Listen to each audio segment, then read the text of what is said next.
May police say a person has been rescued and 3 men arrested after a human trafficking sting. Law enforcement and advocacy groups saying that this is an ongoing issue in local communities. Emily Byer spoke with officials today and joins us live with new information tonight. Emily.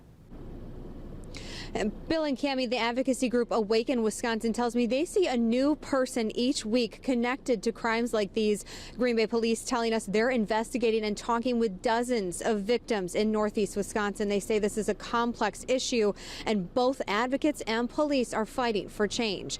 Last Thursday, 3 men were arrested in a sting operation. They were cited for pandering, which is a misdemeanor.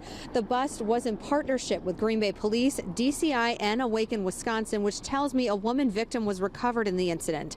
They say human trafficking is a growing concern and there are ways you can help, and that's by watching for signs of human trafficking. Some of those examples include someone who isn't working but suddenly has expensive items, if someone suddenly becomes closed off or more reserved, signs of physical abuse, fearful or submissive, and an inability to talk to someone else alone. That's when it's time to start asking for help.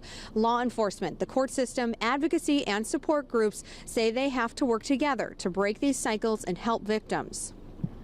Domestic violence or sexual assault, we do a warm handoff to one of our partnering agencies. And so I love it when I see various nonprofits working together, because our end goal is to make this community safe and protect the individuals that live here. And so if we keep our focus on that and keep our lane of what we're good at doing, I think Brown County can really be an example community for this issue.